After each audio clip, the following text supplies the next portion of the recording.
The House will come to order.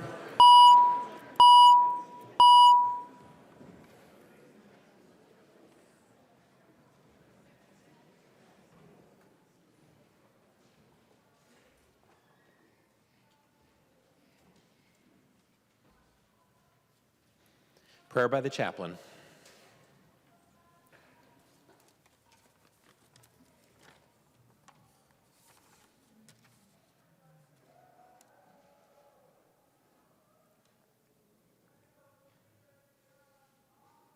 House Speaker Dowd, esteemed members of the House, assistants, aides, pages, volunteers, guests, gallery, shalom, peace, assalamu alaikum. To better knit us one to another, to raise our sights to the highest vantage point, to stretch our imaginations beyond the limits of our current commitments, to open our future to new possibilities. Let us pray. Loving and gracious God, you treasure and delight in all you have created, all the peoples of the earth, the land, the sea, the sky, and all that lives therein. You generously provide us with a household for life and give us every good thing necessary to sustain us, to guide us, to encourage us. You give us not only the right to exercise our liberty well, but also the responsibility to exercise our love well as it manifests in justice and in peace and in broad prosperity. Holy God, in these uncertain times, you call forth leaders to what is often exhausting, heart-wrenching, thankless works in our halls of government. You give them the impossible task of not simply representing particular interests, which is hard enough, but of also discerning and working toward our common interests, toward our common good, in which the dignity of each person and place is not only recognized and honored, but also defended and celebrated.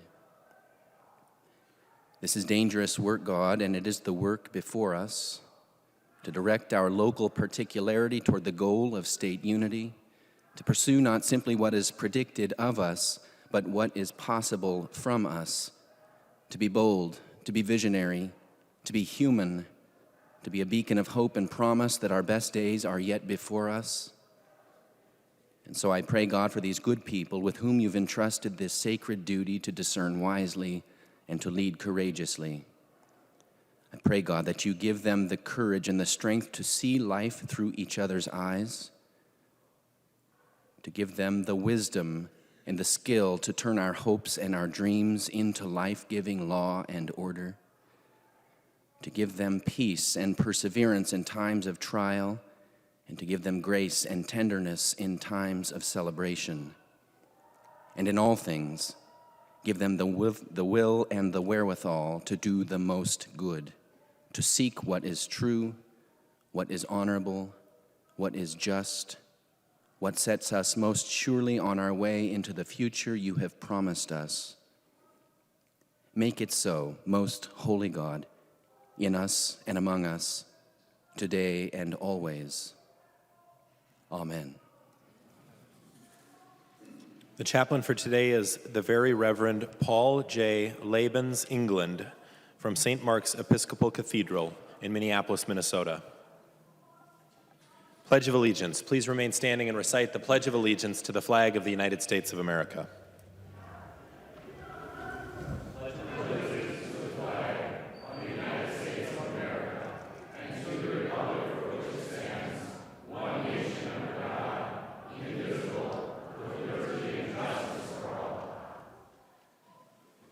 The clerk will take the roll.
The clerk will close the roll.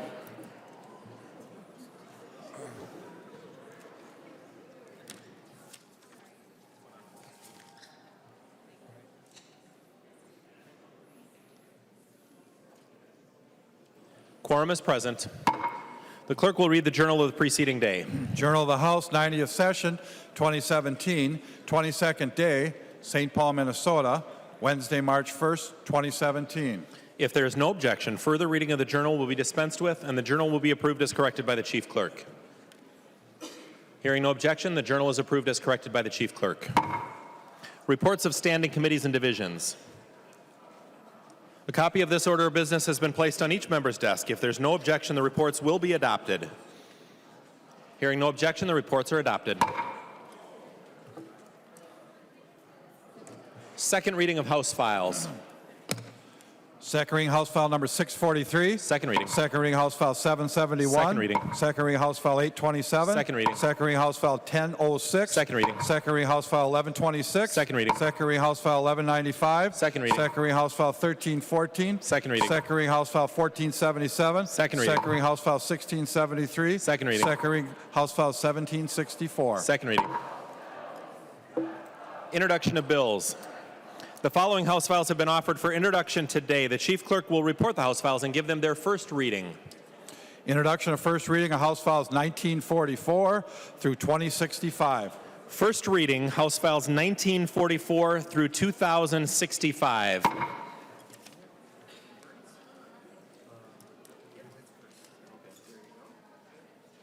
Messages from the Senate. Message from the Senate, Mr. Speaker. I hereby announce the passage by the Senate of the following House file, herewith returned as amended by the Senate, in which amendments the concurrence of the House is respectfully requested. House File number 30, an act relating to liquor, and the message is signed Cal R. Ludeman, Secretary of the Senate. Loon moves that the House concur in the Senate amendments to House File number 30 and that the bill be repassed as amended by the Senate. I recognize the member from Hennepin, Representative Loon, who will explain the Senate amendments. Thank you, Mr. Speaker. Well, this is the Sunday liquor sales bill. Thank you, Mr. Speaker, which the House recently passed. As you may know, the Senate passed similar legislation, two slight changes. The hours of operation that liquor stores would allow to be open under the House Pass version is 10 a.m. to 6 p.m. By concurring, we agreed to take the Senate language, which is 11 a.m. to 6 p.m. The only other slight difference would be a requirement or a prohibition on merchandising or our wholesalers taking orders on Sunday. Very similar, or goes with the prohibition on delivery of alcohol to retailers on Sundays, which was also in the House bill. So with those two minor changes, I do propose that we concur with the Senate bill and move this on to the governor's desk. I would ask for your support. Is there any discussion on the Senate amendments? Any discussion on the Senate amendments? Hearing no discussion, all those in favor of adoption of the Senate amendments say aye. Aye. Those opposed, nay. The motion prevails. The clerk will give the bill its third reading as amended by Senate. Third reading, House File number 30, as amended by the Senate. Third reading as amended by Senate. Any further discussion? The member from Hennepin, Representative Loon. Thank you, Mr. Speaker and members. I would just appreciate your support. It's time that we change this law, bringing Minnesota liquor laws into the 21st century, allow Minnesota retailers to serve their Minnesota customers if they choose on Sunday, and stop that migration of customers going across the border. Let's keep those revenues and these sales in our state. And with that, I ask for your support. Seeing no further discussion, the clerk will take the roll on the bill.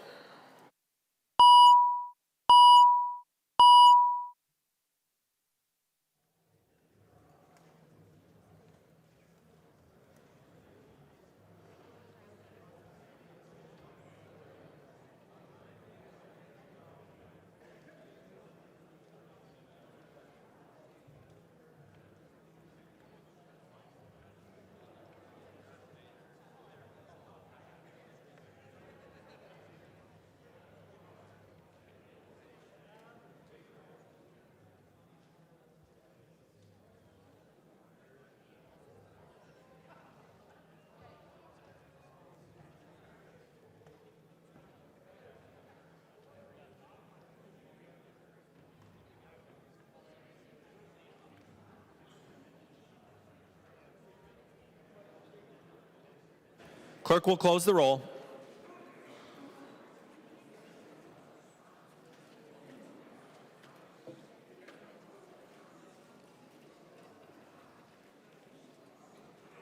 There being 88 ayes and 39 nays, the bill is repassed as amended by Senate and its title agreed to.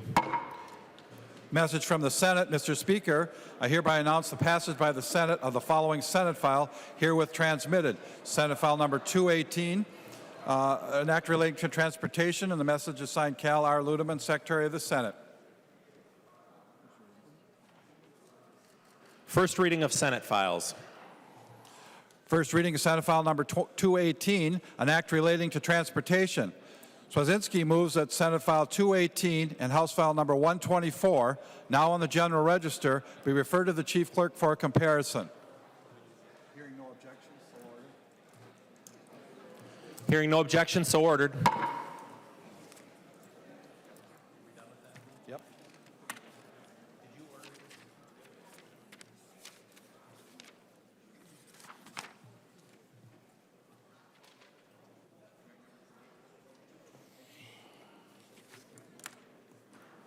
Calendar for the day. The first bill on the calendar for the day is House File 444. The clerk will report the bill. House file number 444, number 3 on the calendar for the day, an act relating to securities, the first engrossment. Recognize the member from Hennepin, Representative Loon, to introduce your bill. Thank you, Mr. Speaker and members. This bill has to do with MNvest. For members who were here last session, you'll recall, for the new members, MNvest is a new way for small businesses to attract investors and to obtain much needed capital. It uses the concept of crowdfunding, but investors through this mechanism can receive an equity stake in the business. We authorized this program in 2015. The Department of Commerce developed their regulations and protocol for the program. And at the end of this year, late fall, people were able to apply to have a portal authorized by the Department of Commerce so businesses could advertise that they were seeking investors. This all happened, the whole crowdfunding or MNvest idea, from federal legislation back in 2012, the Jobs Act. Unfortunately, it took the SEC a really long time to issue their rules. They came out at the very end of 2016.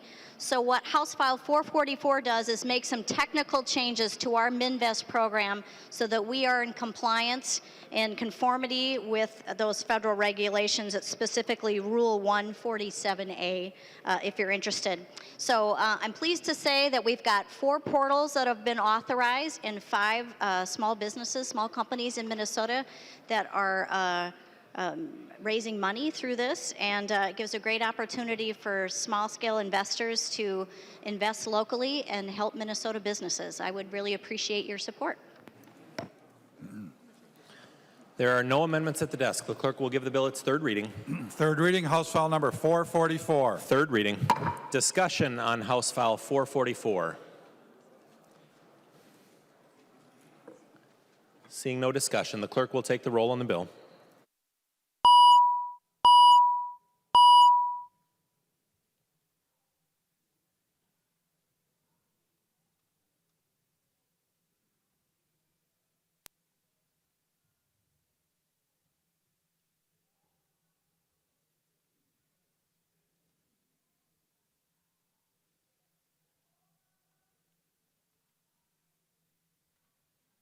The clerk will close the roll.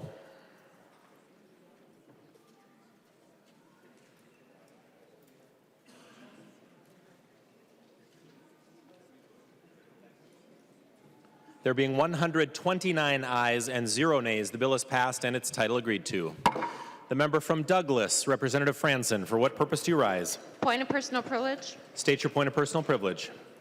Members, I have a House resolution here honoring Sergeant Rick Schuler of Alexandria, Minnesota, for being named the State Patrol's Trooper of the Year. Whereas the Trooper of the Year award is presented annually to the Minnesota State Patrol Trooper who has best demonstrated outstanding work performance, initiative, leadership, and effective interpersonal relationships. And whereas Sergeant Rick Schuler was hired by the State Patrol in October of 1989 and has been a model trooper for others to follow, consistently displaying the agency's core values in both his professional and personal life. He always provides excellent service to every person he deals with, treating them fairly and professionally. And whereas Sergeant Schuler is active in the commercial vehicle section and provides service to the area in which he lives, as well as the district as a whole. The training and development section constantly praises his high quality of instruction to both new and incumbent personnel. And whereas Sergeant Schuler has also been an active instructor at technical colleges, and he gives regular presentations to the commercial driving industry, he recently offered to create his own communication skills training for newly hired commercial vehicle inspectors.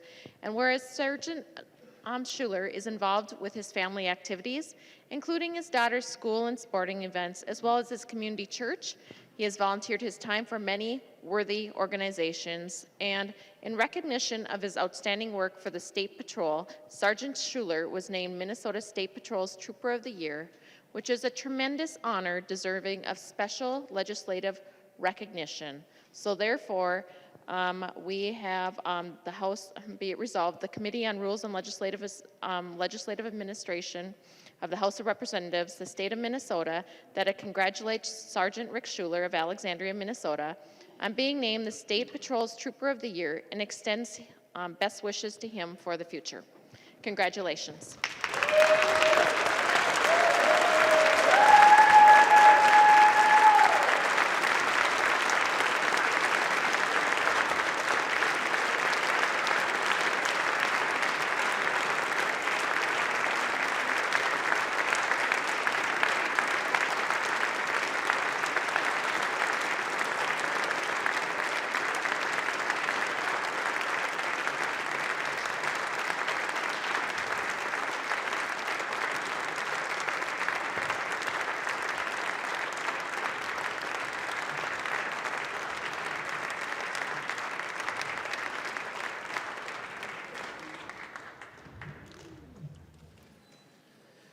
The next bill on the calendar for the day is House File 212. The clerk will report the bill. House File number 212, number 1 on the calendar for the day, an act relating to insurance producers. Recognize the member from Fillmore, Chairman Davids, to introduce your bill. Thank you, Mr. Speaker and members. This bill makes a technical amendment to the Consumer Rights to Advice law that was passed in 2015. The law ensures that consumers have the right to be represented by a licensed insurance agent when dealing with a health insurer. The change in this bill simply meant statutory reference to from a qualified health plan, which can be interpreted to apply to only plans sold through MNsure, to the broader term of individual health plan, which includes any individual health plan, not just those sold on the MNsure exchange. So the intent of the legislation was to allow a health agent work with the companies and the clients, and some have been interpreting this as that it had to be a so-called qualified plan, but we're going to call it an individual plan. It doesn't change any of the qualifications of the plan itself. And so, members, I would stand for questions. There are no amendments at the desk. The clerk will give the bill its third reading. Third reading, House File number 212. Third reading. Discussion on House File 212.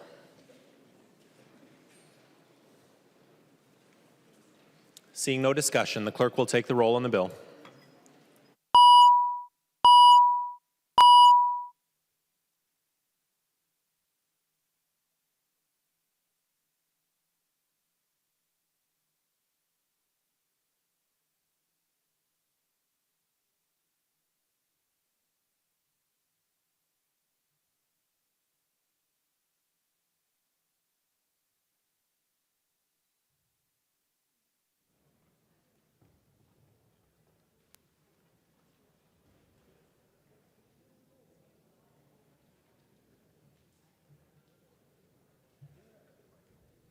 Clerk will close the roll.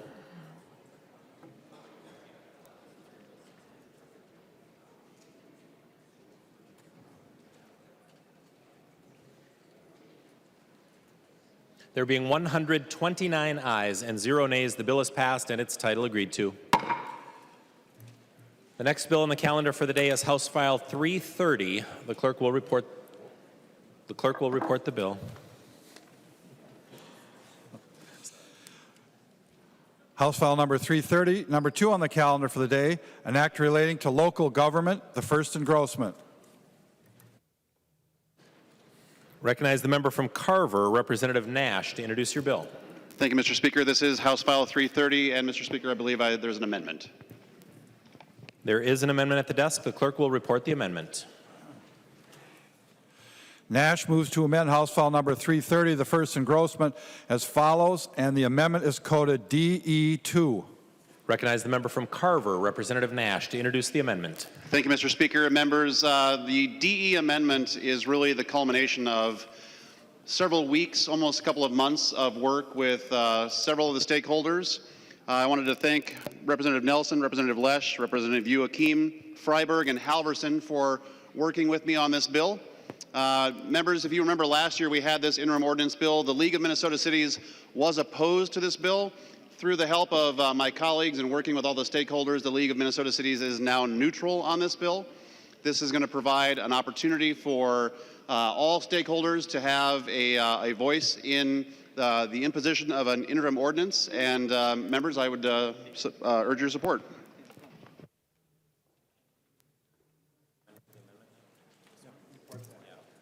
There is an amendment to the amendment at the desk. The clerk will report the amendment. Bly moves to amend the Nash amendment to House File number 330, the first engrossment, and the amendment to the amendment is coded A6.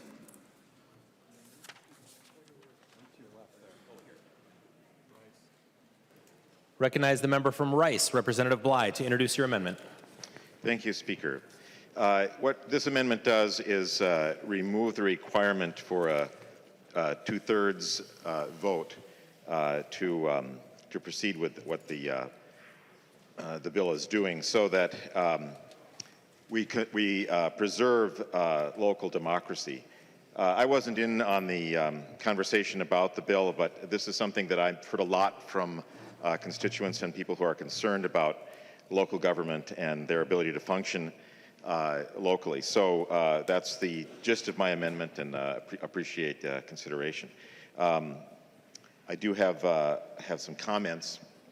I received an email from one of my constituents who happens to be on a township planning commission and also a commissioner on a small town or small city planning commission.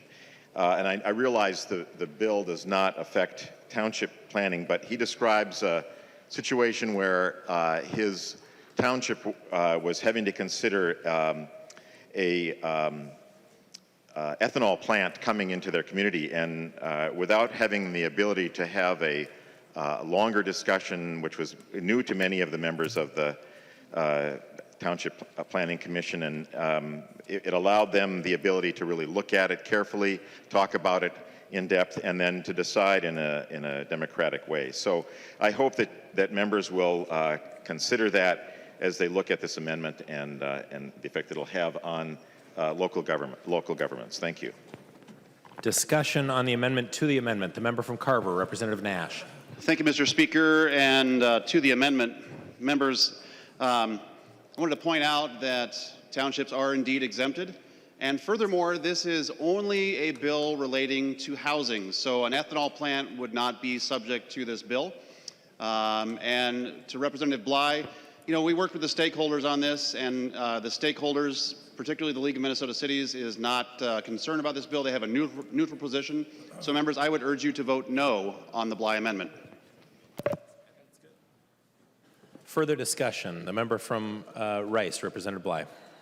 Thank you. Yes, I did indicate that I understood that it no longer affects townships and it is limited to housing. I was merely referencing that email because it did talk about a process where public opinion, the voice of the people, needs to be heard, and I think that's an important consideration. It's just an example of the things that smaller communities do have to deal with, and I think that housing also is a issue that people sometimes can have disagreement about. I just think it's important that local governments have that ability to decide in a more democratic way. In the email, he does reference that the moving to the two-thirds would make their decision-making process more difficult and make it more difficult for them to represent the people in their constituencies. So I would ask for a roll call on this amendment, please.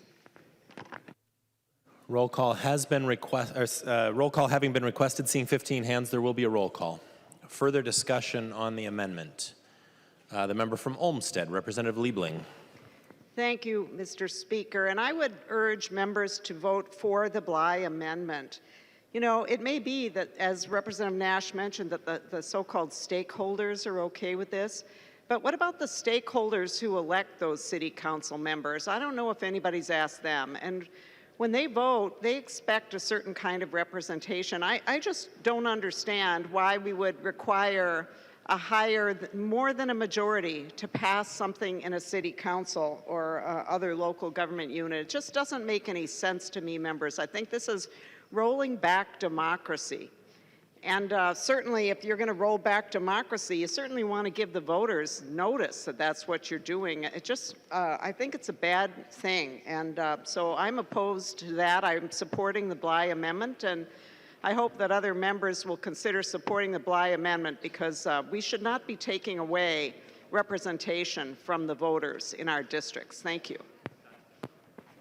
Further discussion. The member from Carver, Representative Nash. Well, thank you, Mr. Speaker, and to the members. I would encourage a more careful reading of the amendment, the DE amendment. It actually says that now we are requiring a supermajority of those present. So if there's only 3 members there, Representative Liebling, there's same thing as a regular majority. So members, this is all again a part of the compromise language that we worked out with the stakeholders. We talked to mayors, we talked to a lot of other folks. They are not concerned. Vote no. The member from Hennepin, Representative Dean R. Thank you, Mr. Speaker, and would Representative Nash yield to a question? He will yield. Representative Dean. So, Representative Nash, we go to the supermajority, and I know you just stated that it's a supermajority of those present, but if everybody's present, it's a supermajority of that council. And I guess my question is, what are other sort of models or examples where city councils move to a supermajority on a vote to sort of, how should I say it, make it more difficult to pass an issue or to do something critical? Representative Nash. Thank you, Mr. Speaker, and Representative Dean. Several examples that roll off the top of my head, having served as a mayor. There are land use planning changes, there are bonding, and there is a comprehensive plan. So those all require a supermajority. Representative Dean. So those are things that are very, very far-reaching to the whole city. And it seems that this gets very specific about certain parts or certain neighborhoods or certain communities, and as you've now said, very specific about a particular type of building. So I would encourage members to vote with the Bly amendment, because 2/3 often involve the whole city and not specific pieces, as you just mentioned. So again, I ask for members to vote yes on the Bly amendment to the amendment. Further discussion on the A6 amendment to the amendment.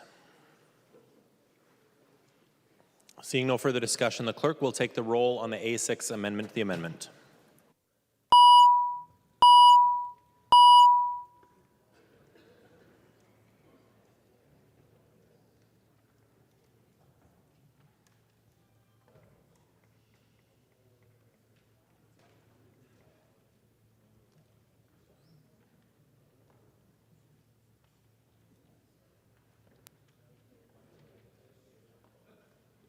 The clerk will close the roll.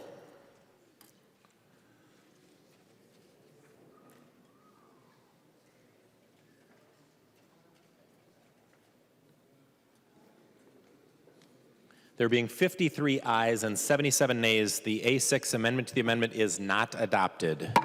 We are now members on the underlying DE2 Nash amendment.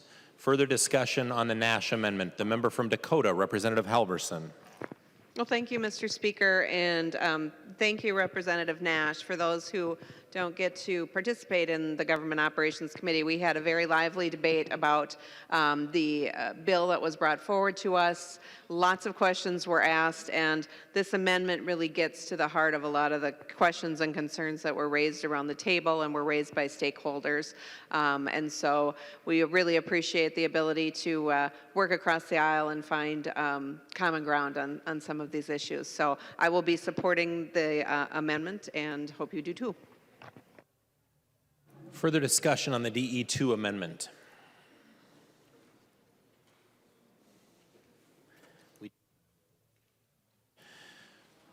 Seeing no further discussion, all those in favor of adoption of the DE2 amendment signify by saying aye. Aye. Those opposed, no. The motion prevails and the DE2 amendment is adopted.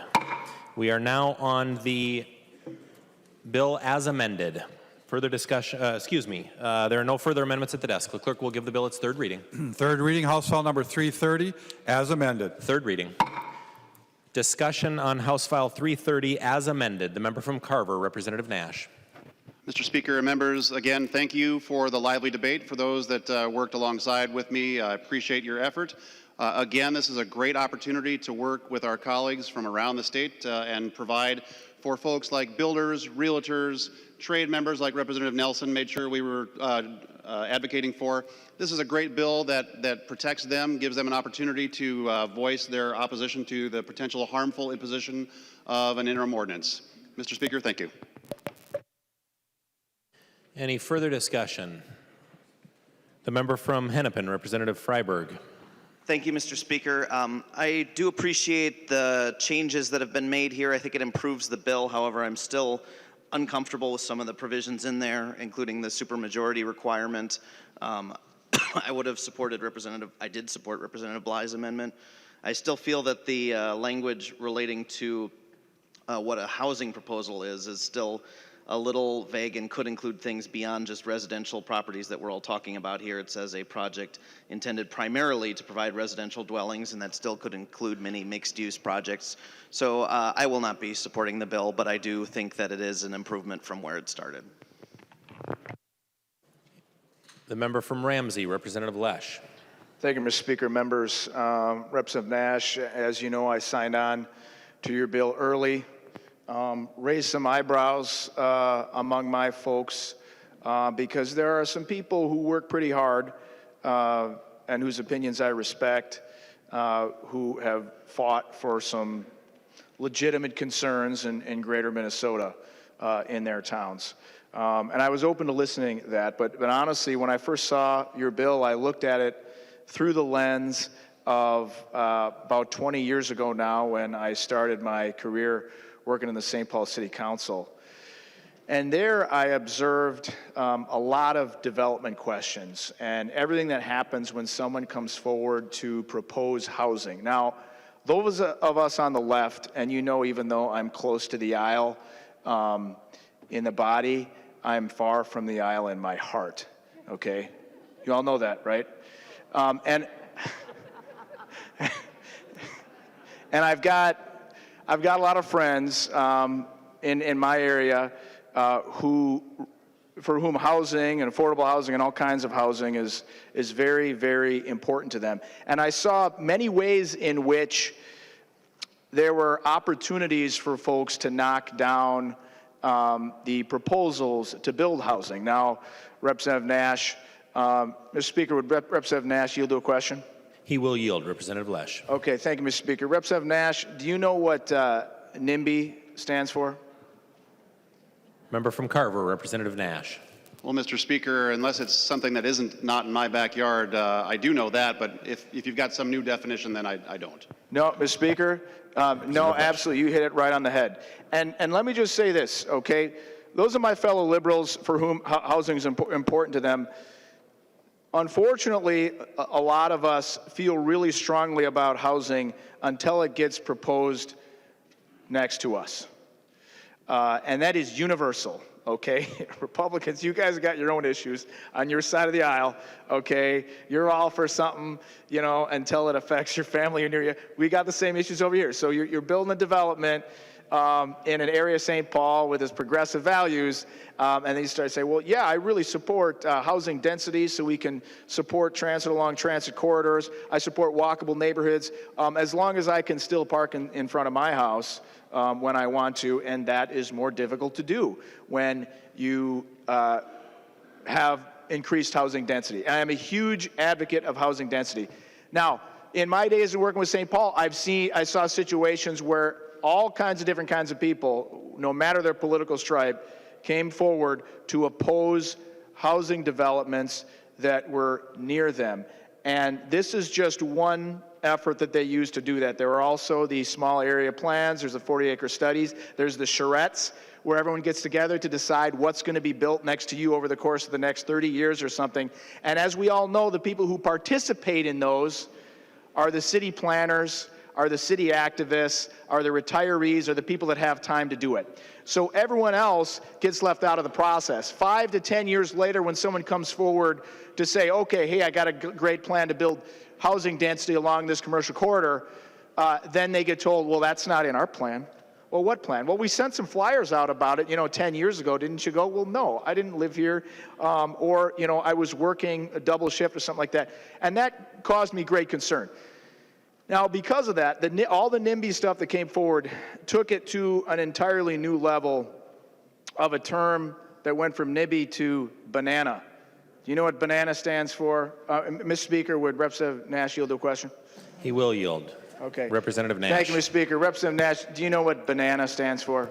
Well, Mr. Speaker, thank you, and Representative Lesh, I seem to have left my thesaurus back in my office. If you would, maybe help me with that definition.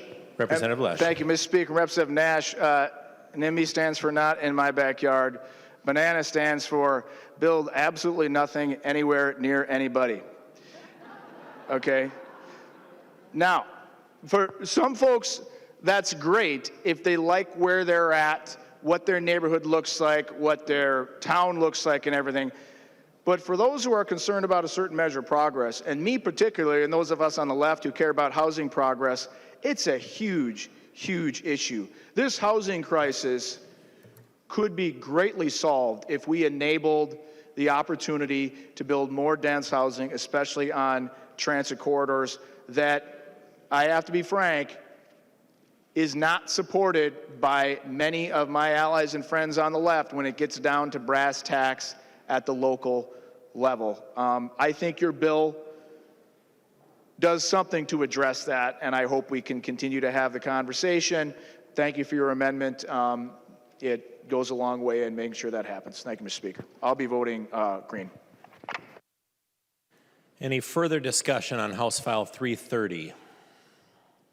Seeing no further discussion, the clerk will take the roll on the bill.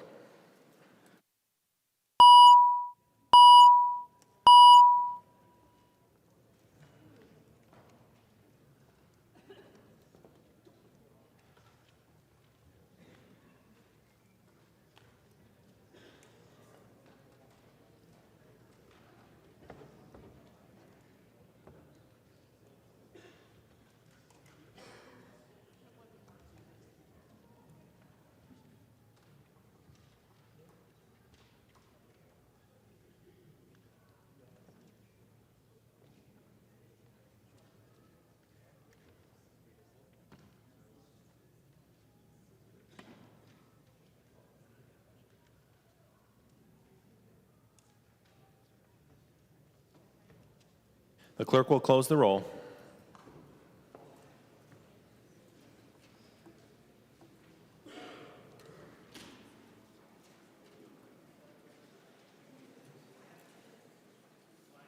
There being 87 ayes and 44 nays, the bill is passed as amended and its title agreed to.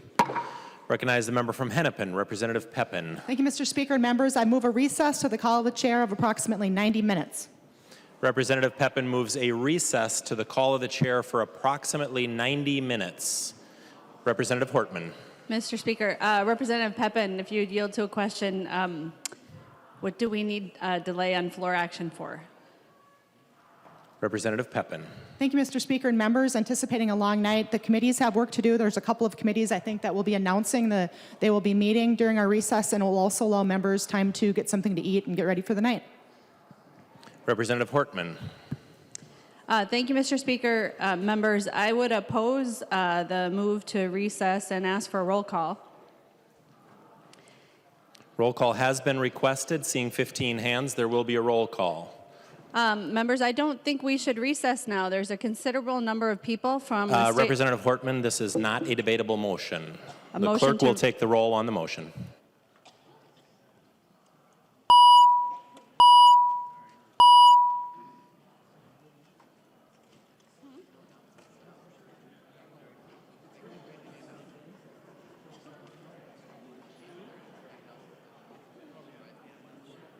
I thought we got to debate it. We should all walk out. Yeah.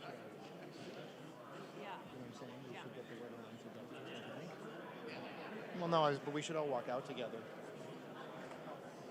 Is that debatable?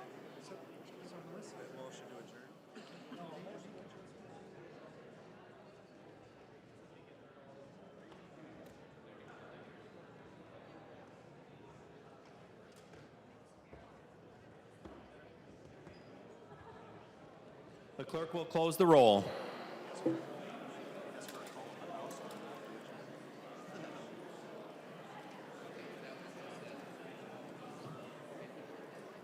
What is that going to do? There being 76 ayes and 55 nays, the motion prevails and the House stands in recess to the call of the chair for approximately 90 minutes.